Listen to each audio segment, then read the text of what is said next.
तो चलिए दोस्तों, आज का वीडियो स्टार्ट करते हैं। वीडियो स्टार्ट करने से पहले जानकारी दे दूं कि ये वीडियो केवल उन्हीं बच्चों के लिए है जो पटवार और वीडियो एग्जाम की तैयारी कर रहे हैं। अगर आप पटवार और वीडियो एग्जाम की तैयारी कर रहे हैं तो बिल्कुल आप इस क्लास को देख सकते हो। आज इस क्लास के अंतर्गत अपन क्या करेंगे, अपन चैप्टर नंबर 3 स्टार्ट करने वाले। जी हाँ दोस्तों, मैंने पहला चैप्टर और दूसरा चैप्टर के जितने भी प्रीवियस ईयर के क्वेश्चन थे वो सारे के सारे प्रीवियस ईयर क्वेश्चन कंप्लीट करवा दिए थे, जिसमें से पहली क्लास में तो 4 वीडियो के माध्यम से मैंने कंप्लीट करवाए थे और दूसरी जो चैप्टर है उसमें 6 क्लास के माध्यम से इसको कंप्लीट करवाया था। इसके अंतर्गत सारे के सारे प्रीवियस ईयर के क्वेश्चन आ गए थे। आज अपन चैप्टर नंबर 3 के प्रीवियस ईयर क्वेश्चन स्टार्ट करने वाले हैं, जिसके अंतर्गत आरएसएसबी और आरपीएससी बोर्ड के द्वारा जितने भी क्वेश्चन पूछे गए हैं प्रीवियस ईयर में उनका सबका अपन सोल्यूशन करने वाले हैं। और ध्यान रख लेना, प्रत्येक क्वेश्चन का अपन 360 सॉल्यूशन करने वाले, यानी कि उस क्वेश्चन से रिलेटेड जितने भी क्वेश्चन एग्जाम में बन चुके हैं उन सबको अपन एक साथ ही करते चलेंगे, ताकि जैसे ही वो क्वेश्चन बार बार उससे रिलेटेड कुछ भी बात आएगी तो अपन बार बार उसकी सारी चीजें जिक्र करेंगे, उससे ये वो चीज याद हो जाती है। ठीक है, तो कुल मिलाकर बिना किसी देरी की वीडियो स्टार्ट करते हैं। अगर आपने पिछले 2 चैप्टरों की क्लासें नहीं देखी है तो अपने चैनल पर जाना, वहां पर प्लेलिस्ट बन रखी है कंप्यूटर पटवार वीडियो 2025 के नाम से। ठीक है, उसमें जाकर के पिछले 2 चैप्टर देख सकते हो। ठीक है, तो बिना किसी देरी की वीडियो स्टार्ट करते हैं। अगर आपने अभी तक चैनल को सब्सक्राइब नहीं किया तो जरूर कर दीजिए। वीडियो पसंद आए तो वीडियो को लाइक भी कर देना। देखो साहब, सबसे पहले तो आपको बता दूं कि चैप्टर नंबर 3 में अपन क्या क्या करने वाले हैं। इसके अंतर्गत एक तो हार्डवेयर के क्वेश्चन करेंगे, एक सॉफ्टवेयर के क्वेश्चन करेंगे और एक ऑपरेटिंग सिस्टम के क्वेश्चन करेंगे। और इस चैप्टर से एग्जाम में 3 ही क्वेश्चन, 3 प्रकार के क्वेश्चन तो मिनिमम बनते ही हैं। कौन कौन से?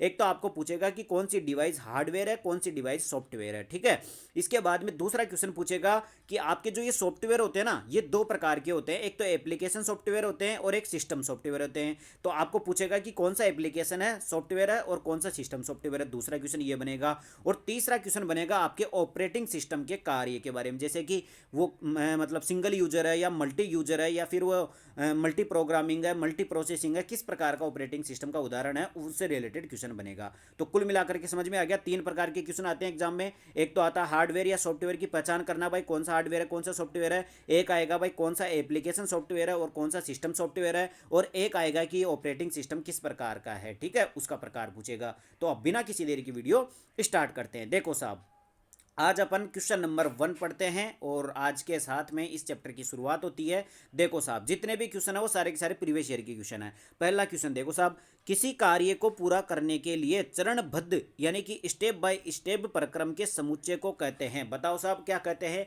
देखो ये क्वेश्चन काफी अच्छा है, अगर इसमें ऑप्शन देखे होंगे तो आराम से कर सकते हो। भाई किसी भी कार्य को स्टेप बाय स्टेप करने को क्या कहा जाता है, बताओ फटाफट से। तो उसको कहा जाता है एल्गोरिदम। आपने सुना होगा, अगर आप यूट्यूब के बारे में थोड़ा बहुत भी जानते हो तो यूट्यूब भी एक क्या करता है, एल्गोरिदम है। यूट्यूब भी क्या है, एक एल्गोरिदम है। इसके एल्गोरिदम को अपने को समझना पड़ता है। ठीक है, उसी प्रकार से इसमें वीडियो या फिर चैनल ग्रोथ करता है। ठीक है, तो किसी भी कार्य को स्टेप बाय स्टेप जो अपन करते हैं उस समुच्चय को क्या कहा जाता है, एल्गोरिदम कहा जाता है। ठीक है, ये सीईटी 10+2 में पूछा गया था इसी साल। ठीक है, अगला क्वेश्चन देखो साहब। अब देखो इससे रिलेटेड तो कोई क्वेश्चन है नहीं भाई, इसका और क्या क्वेश्चन बनाए, जैसे कि मैं बता सकता हूं वैसे तो, लेकिन आगे समझ में आएगा आपको कि फर्मवेयर प्रोग्राम कौन से होते हैं। ऐसे प्रोग्राम होते हैं जो ये एक प्रकार का सॉफ्टवेयर होता है। सबसे पहले तो आपको ये पता होना चाहिए कि एक प्रकार का सॉफ्टवेयर होता है। दूसरी बात, ये किस में होता है, ये रोम के अंतर्गत आता है और पहले से ही आता है। मतलब जब भी रोम मेमोरी को बनाया जाता है उसी टाइम पे उसके अंतर्गत इस सॉफ्टवेयर को अपलोड कर दिया जाता है। तो ऐसे सॉफ्टवेयर को क्या कहा जाता है, फर्मवेयर सॉफ्टवेयर या फर्मवेयर प्रोग्राम कहा जाता है। ठीक है, अब आगे बढ़ते हैं, इससे रिलेटेड आगे और बातें आएगी। अभी देखो अगला क्वेश्चन है क्वेश्चन नंबर 2, निम्नलिखित में से कौन सा सिस्टम सॉफ्टवेयर है। मैंने आपको बताया था ना भाई, एक क्वेश्चन ऐसा आता है जिसमें अपने को एप्लीकेशन सॉफ्टवेयर और सिस्टम सॉफ्टवेयर को पहचानना पड़ता है। तो सीधा सीधा आपको एक सिंपल भाषा बता देता हूं। सबसे पहले तो जो सॉफ्टवेयर होते हैं ना, ये 2 प्रकार के होते हैं। एक तो होते हैं सिस्टम सॉफ्टवेयर, एक होते हैं एप्लीकेशन सॉफ्टवेयर। अब आप कैसे पहचानोगे, आपको सीधा पहचानने का एक ही तरीका है, अगर वो सॉफ्टवेयर अपने फोन या लैपटॉप के अंतर्गत ऐप के रूप में मौजूद है, अगर वो ऐप के रूप में मौजूद है तो उसको अपन एप्लीकेशन सॉफ्टवेयर कहेंगे और बाकी सभी को सिस्टम सॉफ्टवेयर कहेंगे। ठीक है, तो सॉफ्टवेयर 2 प्रकार के हो गए। एक तो जो ऐप के रूप में विद्यमान होते हैं उनको एप्लीकेशन सॉफ्टवेयर कहते हैं और जो बाकी जितने भी सॉफ्टवेयर बचे हैं उनको सिस्टम सॉफ्टवेयर कहते हैं। ठीक है, तो अब यहाँ पे देखो साहब, अगर आपने फोन चला रखा है या फिर आपने लैपटॉप वगैरह चला रखा है तो आपको बताओ भाई एक्सेल क्या होता है। एक्सेल अपने ऐप के रूप में मौजूद होता है या नहीं होता है, तो होता है। तो ये तो एक एप्लीकेशन सॉफ्टवेयर हो गया। एमएस वर्ड एप्लीकेशन के रूप में होता है, बिल्कुल होता है, तो ये भी एप्लीकेशन सॉफ्टवेयर हो गया। पावर पॉइंट को आपने देखा होगा, पावर पॉइंट भी एप्लीकेशन के रूप में होता है, तो ये भी एप्लीकेशन सॉफ्टवेयर हो गया। लेकिन लिनक्स का कोई आपने ऐप देखा है क्या? बिल्कुल नहीं। तो लिनक्स क्या होता है? एक सिस्टम सॉफ्टवेयर होता है, ठीक है। दो नाम याद रख लो, एक तो लिनक्स जिसको बोला जाता है LINUX, ठीक है, एक तो लिनक्स याद कर लेना और एक यूनिक्स याद कर लेना, UNIX, दो ये याद कर लो। इन दोनों दोनों ही कौन से होते हैं? दोनों के दोनों क्या होते हैं? सिस्टम सॉफ्टवेयर होते हैं। दोनों के दोनों क्या होते हैं? सिस्टम सॉफ्टवेयर होते हैं, ठीक है। तो यहां से ये क्वेश्चन क्लियर हो गया। आगे बढ़ते हैं भाई साहब। अगला क्वेश्चन है, क्वेश्चन नंबर 3 क्या कहता है कि निम्नलिखित में से कौन सा अनुवादक उच्च स्तरीय भाषा को एक ही बार में लो लेवल भाषा में परिवर्तित कर देता है? देखो साहब, सबसे पहले तो ये क्वेश्चन कहां से पूछा गया है? ये पूछा गया अपने अनुवादक से, यानी कि किससे? ट्रांसलेटर से, ठीक है। तो कंप्यूटर में क्या होता है कि ट्रांसलेटर होते हैं। अब ट्रांसलेटर 3 प्रकार के होते हैं। कौन कौन से होते हैं? 3 प्रकार के ट्रांसलेटर होते हैं, ठीक है। एक तो होता है जो असेंबली भाषा, कंप्यूटर की एक भाषा होती है असेंबली भाषा, उसको मशीनी भाषा में बदलता है, उसको मशीनी भाषा में। अब देखो, सबसे पहले तो ट्रांसलेटर का काम क्या आएगा? ट्रांसलेटर का काम आएगा कि जैसे कि ये मान लो कि अपन कुछ भी इनपुट दे रहे हैं कंप्यूटर को, तो वो कौन सी भाषा हो गई? मानवीय भाषा। और मानवीय भाषा को बोला जाता है कौन सी? हाई लेवल लैंग्वेज, ठीक है। अपनी जो अपन बोलते हैं ना, उसको बोला जाता है हाई लेवल लैंग्वेज कंप्यूटर की भाषा में, ठीक है। तो इस भाषा को कंप्यूटर को समझने के लिए अपने को मशीनी भाषा में बदलना पड़ेगा, तो उसमें काम आते हैं ये ट्रांसलेटर, ठीक है। तो ट्रांसलेटर 3 होते हैं, एक तो असेंबली भाषा को मशीनी भाषा में बदलने वाला, और एक हाई लेवल लैंग्वेज को मशीनी भाषा में बदलने वाला, और एक होता है हाई लेवल लैंग्वेज को मशीनी भाषा में बदलने वाला। तो जो असेंबली भाषा को मशीनी भाषा में बदलता है, इसको तो असेंबलर कहते हैं, ठीक है। और हाई लेवल लैंग्वेज को बदलने वाले दो होते हैं अपने पास। कौन कौन से होते हैं? एक तो होता है इंटरप्रेटर और एक होता है कंपाइलर, ठीक है। दोनों का यूज किसमें होता है? हाई लेवल लैंग्वेज जो अपन बोलते हैं, अपनी मानवीय जो भाषा होती है, उस भाषा को मशीनी भाषा में बदलने के लिए दो ट्रांसलेटर होते हैं। कौन कौन से? एक तो इंटरप्रेटर होता है और एक कंपाइलर होता है, ठीक है। तीनों का मैंने आपको नाम बता दिया। अब यहाँ पे पूछ रहा है, देखो तीनों आगे, एक तो असेंबलर होता है, एक इंटरप्रेटर होता है और एक कंपाइलर होता है, ठीक है। ये 3 क्या होते हैं? ट्रांसलेटर होते हैं जो कंप्यूटर के अंदर काम आते हैं। अब ये पूछ रहा है कि कौन सा उच्च स्तरीय भाषा यानी कि हाई लेवल लैंग्वेज को एक ही बार में लो लेवल भाषा में परिवर्तित कर देता है। अब देखो, मैंने आपको बताया था हाई लेवल लैंग्वेज को दो जो ट्रांसलेटर होते हैं वो मशीनी भाषा में बदलते हैं। कौन कौन से? एक तो इंटरप्रेटर बदलता है और एक कंपाइलर बदलता है। अब इन दोनों में से कौन सा बदलेगा? जो एक ही बार में बदल देता है उसको बोलते हैं अपन, क्या बोलते हैं? कंपाइलर। उसको क्या बोलते हैं अपन? कंपाइलर। और जो टुकड़ों टुकड़ों में लाइन टू लाइन ट्रांसलेट करता है उसको इंटरप्रेटर कहते हैं, ठीक है। तो कुल मिलाकर के आपको समझ में आ गया। अब आगे देखो, मैं इसलिए इसमें इस क्वेश्चन में डिटेल से बता रहा हूं ताकि आगे जितने भी क्वेश्चन आएंगे उनको आप चुटकियों में कर दोगे। असेंबलर आ गया, सीधी सी बात है, असेंबली भाषा को मशीनी भाषा में। इंटरप्रेटर आ गया भाई, ये हाई लेवल लैंग्वेज को एक एक लाइन को ट्रांसलेट करता है। कंपाइलर आ गया, ये अपनी हाई लेवल लैंग्वेज को एक ही बार में ट्रांसलेट कर देता है, तो ये कंपाइलर का काम हो गया। तो सीधा सीधा हो गया कि उच्च स्तरीय भाषा को एक ही बार में लो लेवल भाषा में बदलने वाला कौन सा होता है? कंपाइलर होता है। लो लेवल भाषा कौन सी होती है? मशीनी भाषा को ही लो लेवल भाषा कहा जाता है। और कंट्रोलर तो कुछ होता ही नहीं, कंट्रोलर तो नियंत्रक को बोलते हैं, तो उसका काम ट्रांसलेटर में कुछ नहीं होता है। आगे बढ़े, अगला क्वेश्चन देखो, क्वेश्चन नंबर 4। उससे पहले अगर आपने चैनल को सब्सक्राइब नहीं किया तो जरूर कर दीजिए। वीडियो पसंद आ रहा हो तो वीडियो को लाइक भी कर दीजिए। पिछली क्लासें नहीं देखी हो तो वो भी देख लेना, ठीक है। तो अगला क्वेश्चन पढ़ते हैं, क्वेश्चन नंबर 4। निम्नलिखित में से कौन सा ऑडियो फाइल के वैध विस्तार के अनुरूप नहीं है? मतलब कि ये पूछ रहा है कि कौन सा ऐसा है, अपने को ऑप्शन देख के बताना है कि ऑडियो फाइल का वैलिड एक्सटेंशन नहीं है। अब देखो, सबसे पहले तो आपको एक्सटेंशन के बारे में पता होना चाहिए। एक्सटेंशन का मतलब होता है कि जैसे अपन नहीं होता क्या, अपन कोई भी पीडीएफ वगैरह या जेपीजी फॉर्मेट, अपन यहाँ पे डॉट पीडीएफ लिखा रहता है उस फाइल के नाम के ऊपर, या डॉट जेपीजी लिखा हुआ रहता है, या फिर डॉट जेपीईजी लिखा हुआ रहता है, या फिर क्या लिखा रहता है? डॉट MP3 लिखा रहता है, MP4 लिखा रहता है। तो ये सब क्या होता है? एक्सटेंशन होता है। इनका काम क्या होता है? इसको देख के अपन बता सकते हैं कि इसमें क्या चीज़ है। जैसे कि MP3 अगर लिखा हुआ है तो अपन उस फाइल को देख के बाहर से नाम पढ़ के बता सकते हैं कि इसमें क्या है? म्यूजिक है। इसमें क्या है? म्यूजिक है। अगर MP4 लिखा हुआ है, MP4 लिखा हुआ है लास्ट में, तो अपन देख के बता सकते हैं कि इसमें वीडियो है। अगर जेपीजी लिखा हुआ है तो अपन देख के बता सकते हैं कि इसमें फ़ोटो है। जेपीईजी लिखा हुआ है तो भी फ़ोटो है। पीडीएफ है तो ये कैरेक्टर भी हो सकता है, यानी कि उसमें कुछ लिखा हुआ भी हो सकता है, या फिर इमेज भी हो सकती है, ठीक है। तो कुल मिलाकर के एक्सटेंशन का काम होता है कि उस फाइल के बारे में बताना कि किस प्रकार की फाइल है, ठीक है। तो ये पूछ रहा है कि कौन सा ऑडियो फाइल का एक्सटेंशन नहीं है, मतलब कौन सा ऑडियो का फाइल का एक्सटेंशन नहीं है। तो आपको क्या करना पड़ेगा, जितने भी आपको कौन कौन से याद करने हैं? एक तो जितने भी टेक्स्ट वाले जो एक्सटेंशन होते हैं वो याद करना है, एक आपको इमेज वाले एक्सटेंशन याद करना है, तीसरा अपना ऑडियो वाला एक्सटेंशन याद करना है, और चौथा होता है वीडियो वाला एक्सटेंशन याद करना है। ठीक है भाई, कौन कौन सी वीडियो फाइल का एक्सटेंशन होता है, इन चारों के एक्सटेंशन एक साथ याद कर लेना, और बाकी मैं क्वेश्चनों के माध्यम से आपको याद भी करवा दूंगा। देखो साहब, ये पूछ रहा था भाई कौन सा ऑडियो एक्सटेंशन नहीं है, तो मैंने आपको बताया था MP3 ऑडियो एक्सटेंशन होता है, मैंने आपको बताया था थोड़ी देर पहले। ठीक है, और आपने कौन सा सुन रखा है इन चारों ऑप्शनों में से, देखो जो जिसमें मतलब म्यूजिक होता है, बताओ फटाफट से, और कौन सा है। तो ध्यान रख लेना, जो .wav होता है ना, वेव, ये भी क्या होता है, MP3 मतलब कि म्यूजिक का एक्सटेंशन होता है। और मिड जो होता है, मिड भी क्या होता है, म्यूजिक का एक्सटेंशन फाइल होती है।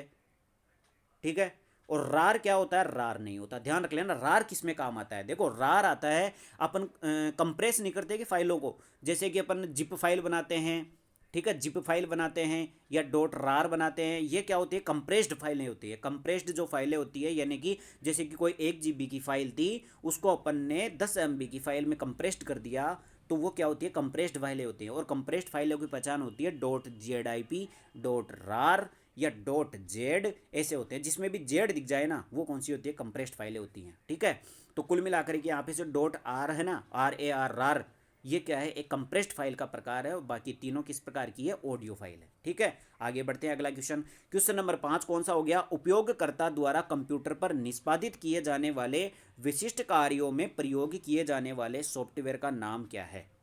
देखो भाई साहब, कौन सा, कि यूजर्स के द्वारा, जो अपन खुद यूजर्स हो गए, अपन कंप्यूटर चलाते हैं, तो यूजर्स द्वारा कंप्यूटर पर निष्पादित किए जाने वाले विशिष्ट कार्यों में प्रयोग किए जाने वाले सॉफ्टवेयर। देखो, अपन स्पेशल काम करने के लिए कोई सॉफ्टवेयर का अगर अपन यूज कर रहे हैं, तो उसको कौन सा सॉफ्टवेयर कहेंगे, तो ध्यान रख लेना, उसको बोलते हैं एप्लीकेशन सॉफ्टवेयर। जैसे कि अपने को कुछ भी टेक्स्ट वगैरह लिखना है, जैसे कि लेटर लिखना है, लव लेटर नहीं, लेटर लिखना है अपने को, जैसे मान लो कोई प्रार्थना पत्र लिखना है, एप्लीकेशन लिखना है, कुछ भी, तो अपन क्या करेंगे, उसके लिए अपन कौन सा लिखते हैं, MS वर्ड यूज करते हैं। कौन सा यूज करते हैं, MS वर्ड। ठीक है, तो स्पेशल कार्य करने के लिए अपन MS वर्ड को चुना।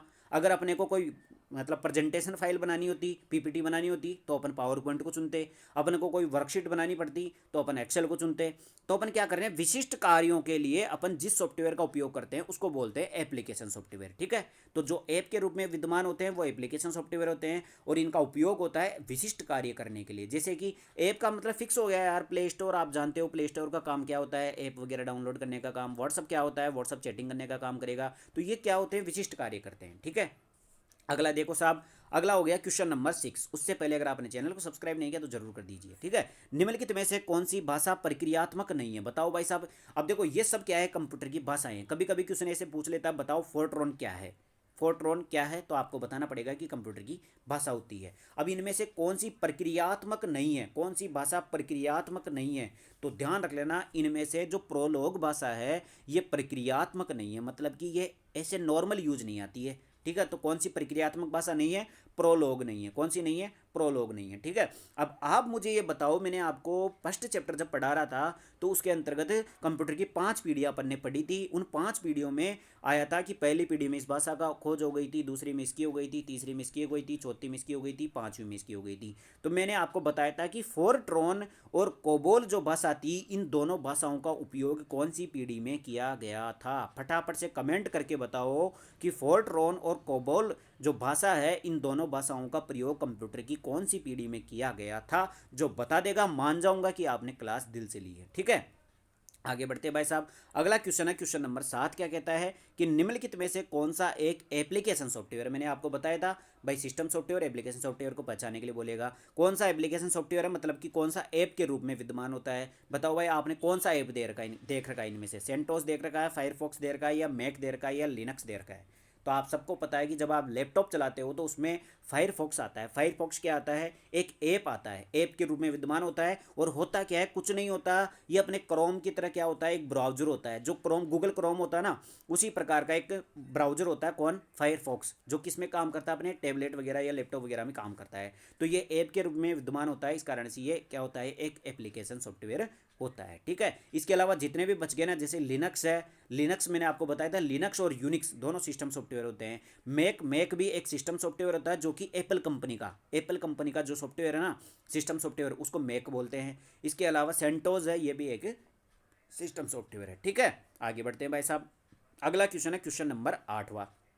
देखो साहब, आज थोड़ा अपन ज़्यादा डिटेल में चले गए यार, 14 मिनट में 8 क्वेश्चन में भी, लेकिन फिर भी कोई बात नहीं, आपको समझ में आना चाहिए और पूरा का पूरा खोल के रख दूंगा उस प्रश्न को, ठीक है। अगला क्वेश्चन है क्वेश्चन नंबर 8, निर्देशों का समूह जो कंप्यूटर को दिया जाता है कहलाता है। बताओ भाई साहब। अब देखो आपको एक ही बारे में बता देता हूँ, सारे इंस्ट्रक्शंस जो होते हैं ना, सारे के सारे जितने भी अपन निर्देश देते हैं, वो सारे के सारे निर्देशों का समूह क्या होता है, वो क्या होता है बताओ भाई। निर्देशों का समूह क्या होता है, तो निर्देशों का समूह होता है प्रोग्राम। क्या होता है, प्रोग्राम। और जितने भी प्रोग्राम होते हैं उन प्रोग्रामों का समूह होता है सॉफ्टवेयर। क्या होता है, सॉफ्टवेयर। तो एक ही बार में समझ लो, जितने भी निर्देश होते हैं, इंस्ट्रक्शंस होते हैं, उनका समूह होता है प्रोग्राम, और प्रोग्रामों का समूह कौन होता है, सॉफ्टवेयर। तो आपको पूछ ले कि सॉफ्टवेयर क्या होता है, तो सॉफ्टवेयर प्रोग्रामों का समूह होता है, और प्रोग्राम क्या होते हैं, ये इंस्ट्रक्शंस का समूह होता है, यानी कि निर्देशों का समूह होता है। तो आईपीएस ऑफिसर अपने को बनना नहीं है, लेकिन आईपीएस का मतलब पता होना चाहिए अपने को भाई। आईपीएस का मतलब हो गया कि इंस्ट्रक्शंस का समूह प्रोग्राम कहलाता है, प्रोग्राम का समूह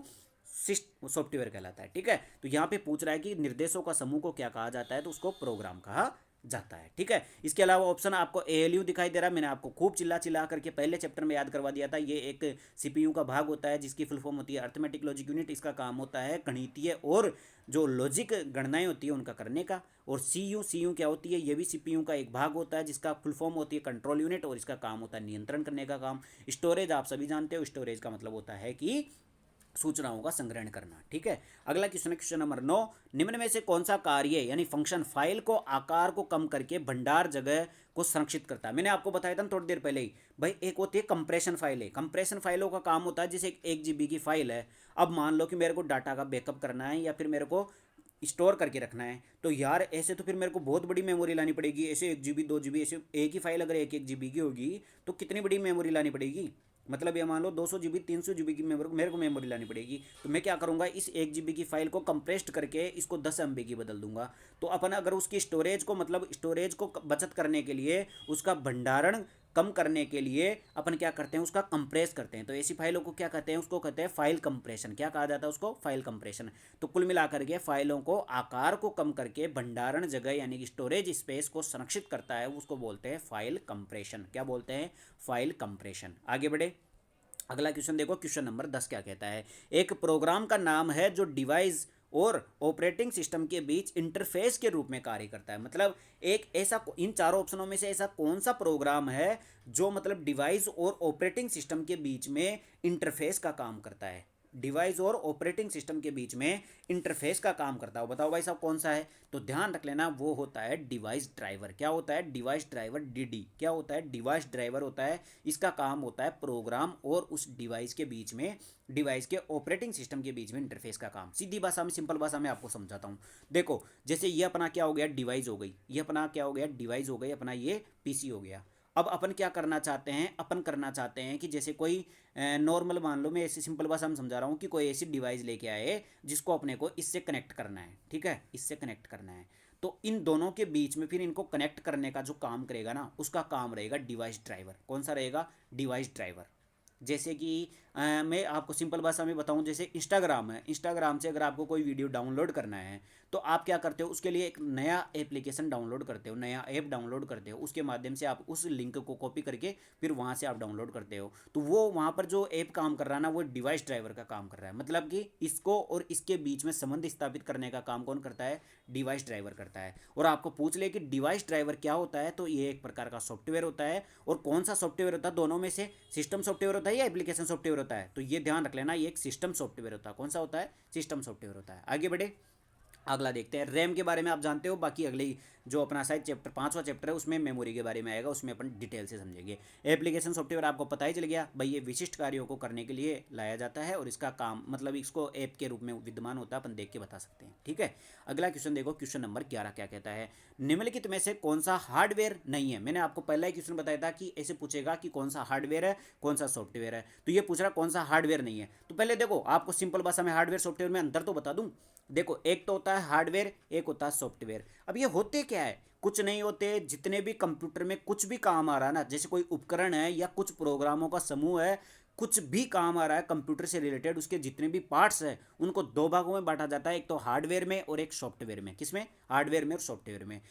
सिंपल सी भाषा याद रखो, जिनको अपन छू सकते हैं, जिनको अपन छू सकते हैं वो हार्डवेयर होते हैं। यानी कि जो फिजिकल रूप में अपने सामने विद्यमान है, जिनको छू सकते हैं वो हार्डवेयर होते हैं, जिनको अपन छू नहीं सकते वो सॉफ्टवेयर होते हैं। बस सिंपल सी भाषा है।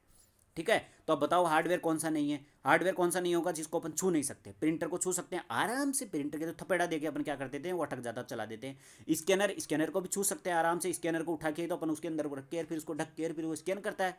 इसके अलावा ब्राउजर को छू सकते हो क्या? ब्राउजर होता है अपने कंप्यूटर के अंदर, तो उसको छू थोड़ी सकते हैं, तो वो क्या होता है, एक सॉफ्टवेयर होता है। मॉनिटर के तो अपन दे थपेड़े जब वो हैंग हो जाता है तो उसको दे थपेड़े देते हैं, तो वो क्या होता है, एक हार्डवेयर होता है। ठीक है, तो कुल मिलाकर के कौन सा हार्डवेयर नहीं है, तो ब्राउजर नहीं है। तो आपको हार्डवेयर और सॉफ्टवेयर पहचानने की अब कोई भी दिक्कत नहीं है।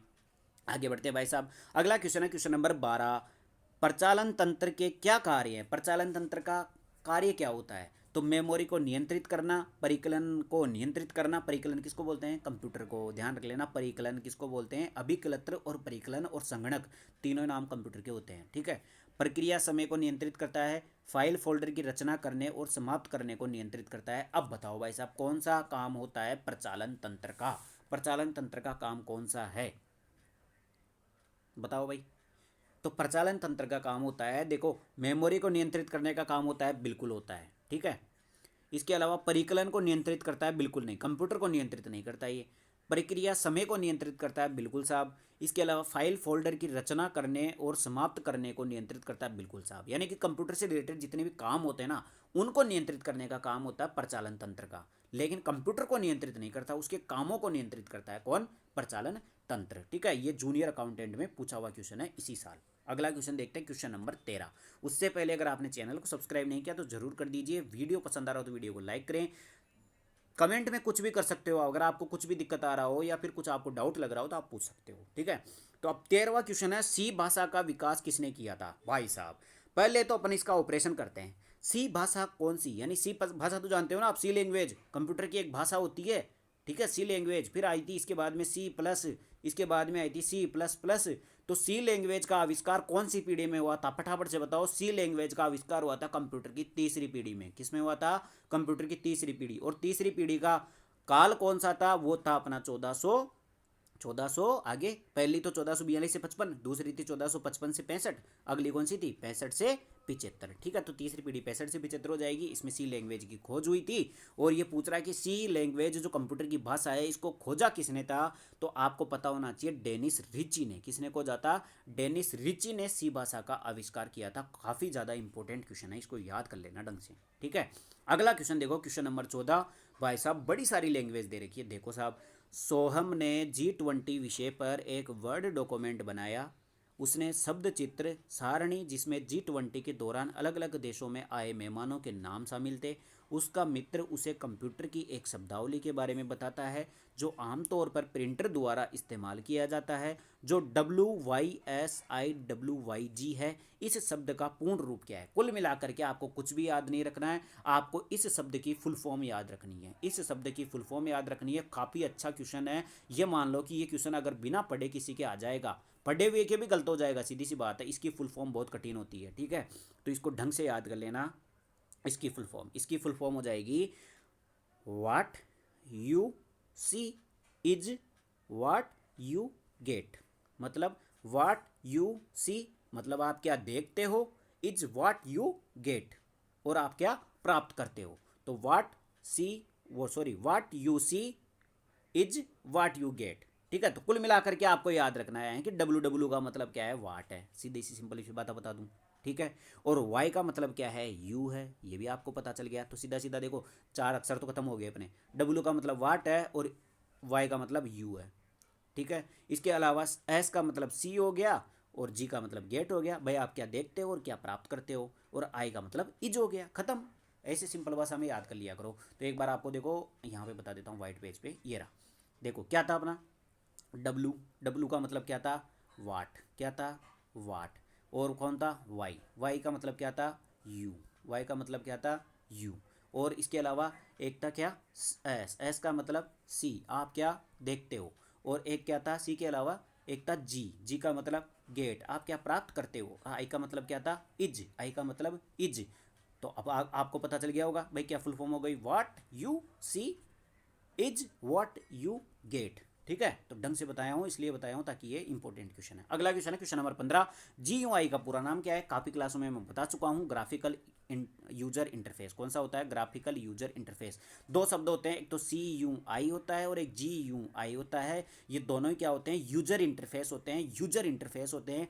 एक तो होता है करेक्टर यूजर इंटरफेस, एक होता है ग्राफिकल यूजर इंटरफेस। इसमें तो करेक्टर्स आते हैं, अक्षर आते हैं, और इसमें ग्राफिकल्स आते हैं, जैसे कि इमेज हो गया, कोई ग्राफिक्स हो गया, ये सारे आते हैं। ठीक है, तो इस क्लास के अंतर्गत मैंने आपको काफ़ी डिटेल में 15 क्वेश्चन करवाए हैं। मैं देखो डिटेल में इसलिए कराया हूँ इस क्लास में, ताकि आपके जितने भी लगभग इसमें 75 क्वेश्चन होंगे इस चैप्टर में प्रीवियस ईयर के, लेकिन आपको 75 में क्या, ये मान लो कि कितने क्वेश्चन लिया हो, इनसे रिलेटेड जो भी आ जाएगा ना, आप खत्म कर दोगे उस क्वेश्चन को। ठीक है, एक बार इसलिए समझा रहा हूँ आपको। हार्डवेयर सॉफ्टवेयर मैंने आपको बता दिया, इसके अलावा सॉफ्टवेयर दो प्रकार के होते हैं, उनको कैसे पहचानेंगे ये मैंने आपको बता दिया।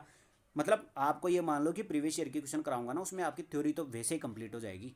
ठीक है ना, तो अगर आपको वीडियो पसंद आए तो वीडियो को लाइक करना और चैनल को सब्सक्राइब करके जरूर रखना, क्योंकि शाम को 7 बजे डेली अपनी क्लास अपलोड रहेगी, और उसका नोटिफिकेशन आप तक तभी पहुंच पाएगा जब आप चैनल को सब्सक्राइब करके रखोगे। ठीक है, तो सब्सक्राइब कर लेना, डेली शाम को 7 बजे पूरे दिन बढ़िया आराम से पढ़ लेना, जो भी आपको पढ़ना है कंप्यूटर मतलब पटवारी के हिसाब से पढ़ा के शाम को आराम से 15-20 मिनट का ये वीडियो होता है, इसके माध्यम से आपके कंप्यूटर पटवारी एग्जाम तक 15 में से 15 क्वेश्चन सही करके अपन जाएंगे। ठीक, ध्यान रख लेना, इसमें 15 में से 15 क्वेश्चन सही करना आसान है, बहुत आसान है। अगर आप जीके पढ़ लोगे ना, जीके से भी नहीं होगा, जीके में अथाह सागर है, कुछ भी पूछ लेता है, लेकिन कंप्यूटर में फिक्स लिमिटेड है। जैसे मैथ में अगर आपको एक बार समझ में आ गया तो मैथ में कुछ भी गलत नहीं होता है, उसी प्रकार कंप्यूटर में भी एक बार अगर आपको फिक्स चैप्टर है उनको याद हो गया तो इनसे बाहर कुछ नहीं जाता है। तो 15 में से 15 क्वेश्चन करना आसान है, और 30 नंबर का मैटर है भाई साहब, बहुत इंपॉर्टेंट है, क्योंकि 226 कट ऑफ गई थी पिछली बार, वो भी 5000 पोस्टें थी, इस बार तो 2000 ही पोस्ट है।